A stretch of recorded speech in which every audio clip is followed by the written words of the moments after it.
Hello everybody, how are you doing? Hope you're doing well.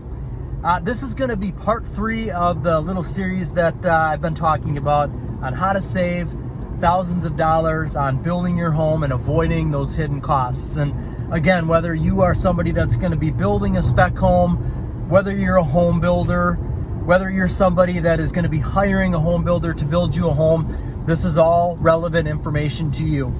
And I'm going to put in the description of this video 2 different things. I did come out with a mini course called How to Save Thousands of Dollars on Building Your New Home and Avoiding Hidden Costs. I'll have the link for that in the description below, along with the description of the course. And then I do also, for those of you who want to start building a spec home, or for those of you that want to take your building company to the next level, become a legitimate home builder, I do have a membership site that I offer for $75 a month, and we do live Q&A Zoom calls in there. I put out new videos weekly just for the membership, not videos that I'm putting on YouTube, but just for the membership. I've got tons of resources. We've got a community area there, so it's good stuff.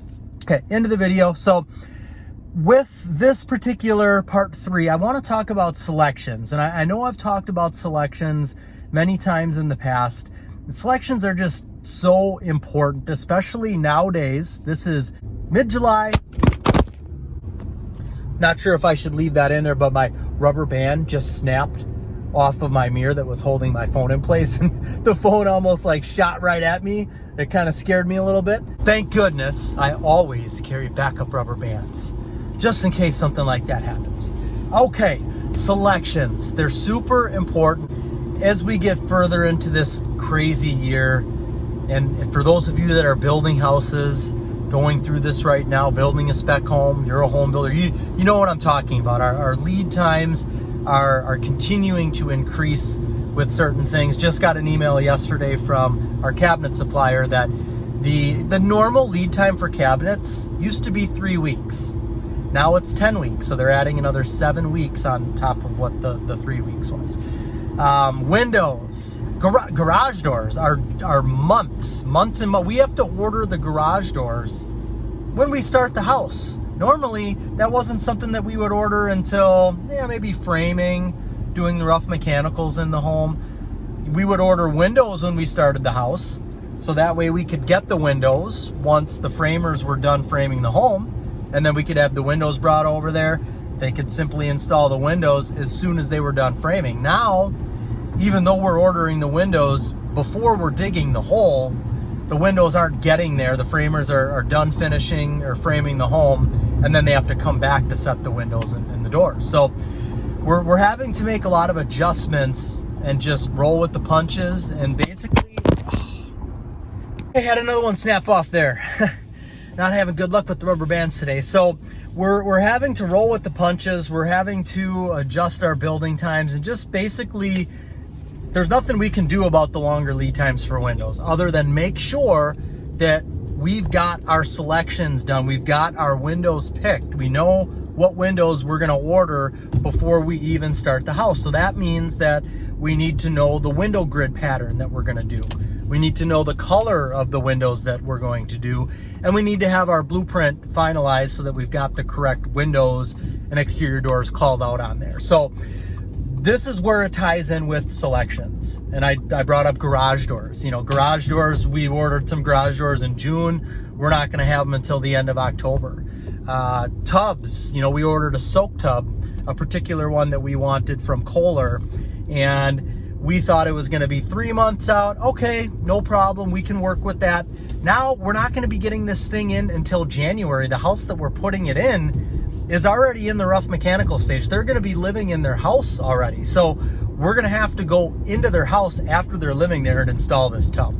And it's something that we can do because of the type of tub that it is. And they're fine with doing that. They love the tub. They don't want to change the type of tub that it is. But everything has crazy long lead times right now. So that's why it is so crucial to make sure that your selections are done before you're starting the house. Because if a tub is going to take 6-7 months to order, if garage doors are going to take that long, if the windows are going to take 6 weeks, cabinets are going to take 10 weeks, you got to make sure that you've got all the selections done and that you're ready to place the order for the garage doors, for the windows, for all of these items that need to get ordered as soon as you start construction or even prior to.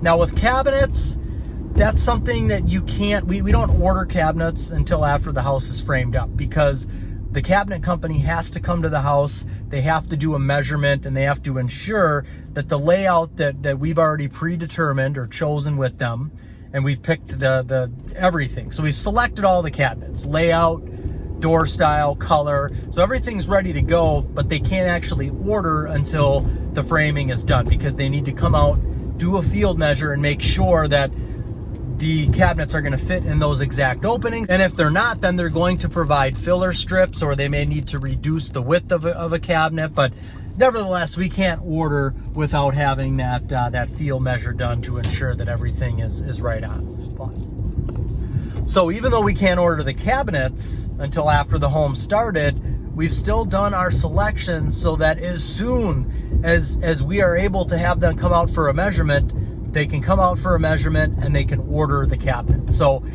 just want to hammer home the point of selections, making sure that they're all done. Now, this is going to help with the build time. We haven't even gotten into how this is going to be a cost savings thing and how this is going to help you avoid hidden costs. This is all just for the sake of saving time and having a more efficient build time and not waiting months on end for certain things that can delay your build. So time is money.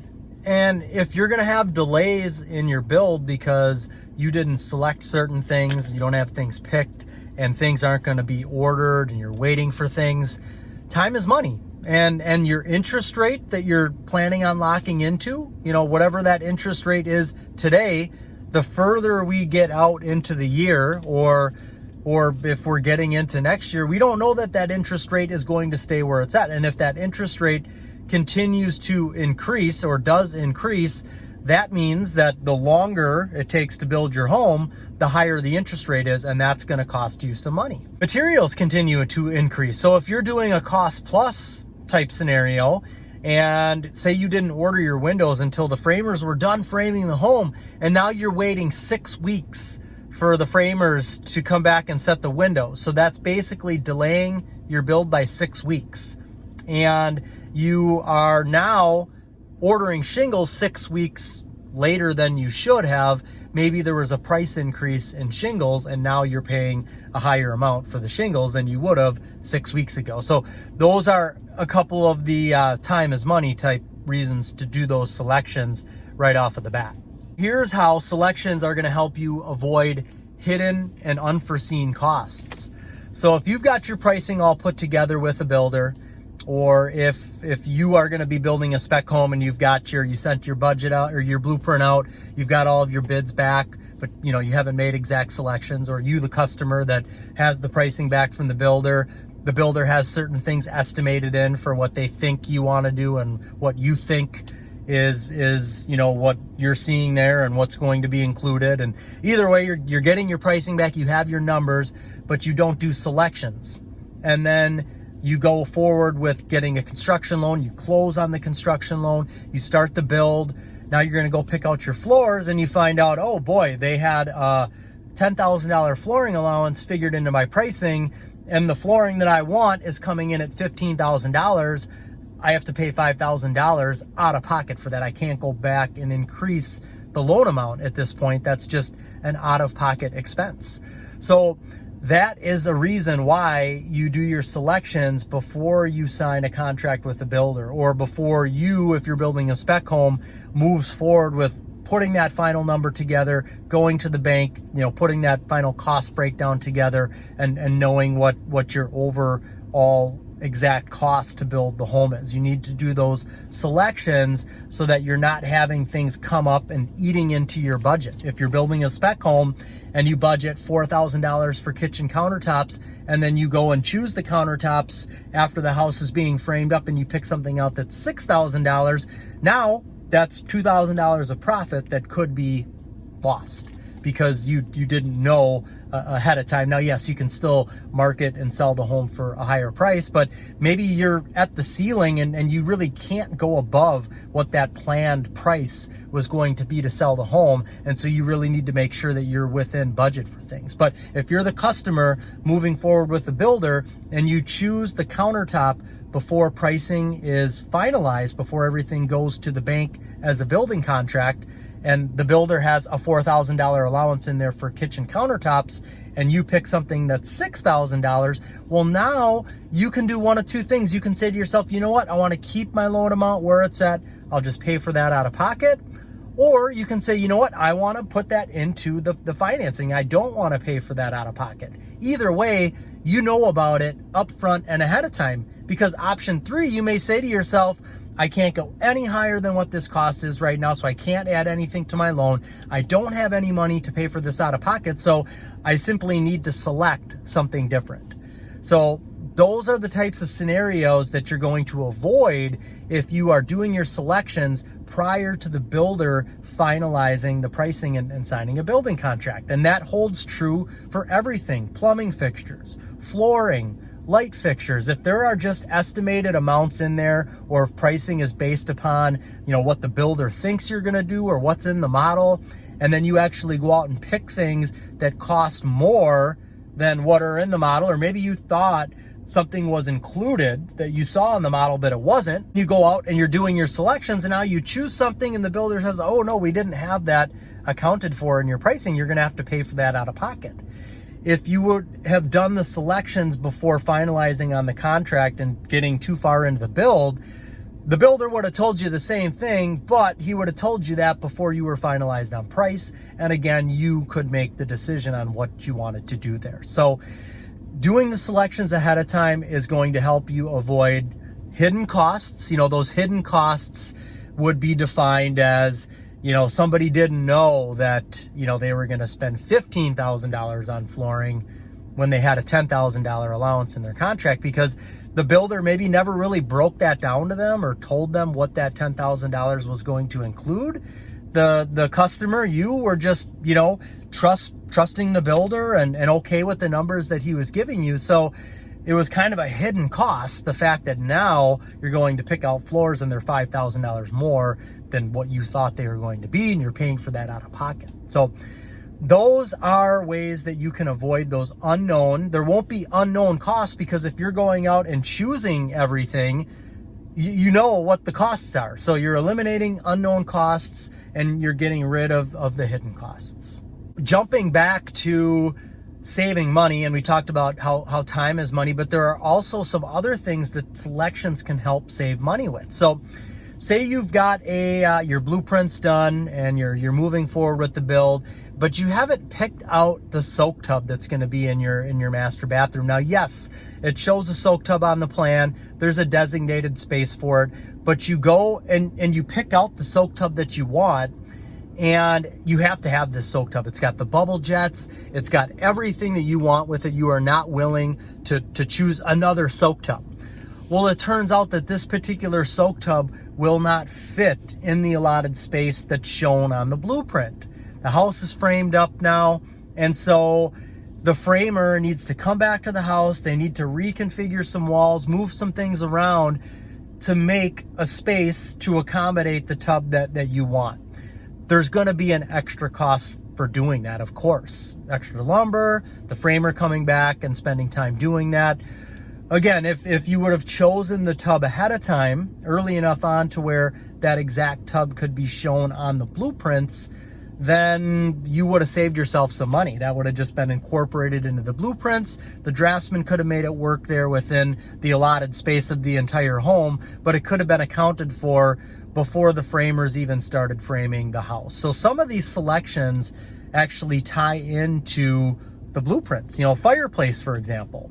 If you don't choose your fireplace unit and your blueprint has the standard opening for your standard, square style unit, and then you go and pick a rectangular type of unit, now they need to reframe that opening. Or let's even just say that you're making your selections and pricing's finalized and the framers haven't started yet, but the plans need to be changed. Again, you're still going to get hit with some type of a charge to change the plans after the fact. You know, if you're just selecting your fireplace and blueprints have been finalized, you're in for permit, the holes being dug, well, now that blueprint's got to get changed, which we're going to have to pay the draftsman to make the change. We're going to have to pay the printing company to print new plans. Then we have to make sure that we're distributing all of those plans to contractors that we already gave plans to. So we got to make sure that the framer is getting this updated plan as opposed to the one that had the old framing dimensions on there. So there's just extra legwork, and most likely there's going to be a charge that comes along with that. So that's how selections can tie in with the blueprints and making sure that things are sized appropriately on the blueprints, like your door, your front door. Say the blueprint shows just a standard size opening, that's how the house gets framed, but you pick your front door and you end up picking an extra tall 8-foot tall front door. Well, the opening is already framed up for a 6-foot 8-inch opening. So now you're going to do an 8-foot tall door, and the framer is going to have to come in there, rip out that header. You're going to need new lumber to make a new header, and you're going to have to create a new opening there, and you can definitely bet there's going to be a charge for that. So again, doing those selections is going to save you money on your build, and it is going to avoid hidden costs. It's going to help you avoid any unknown things because you're choosing everything in the beginning, so there really aren't any unknowns anymore, and it's going to save time on the build as well. So those are the things that I wanted to talk about, how selections can help save you money, eliminate those hidden costs, and save time on the build. If you could please do me a favor, if you don't subscribe, please do, and click the bell for notifications so that when I do new videos like this, you'll be notified of those videos. Thank you so much for your time. God bless.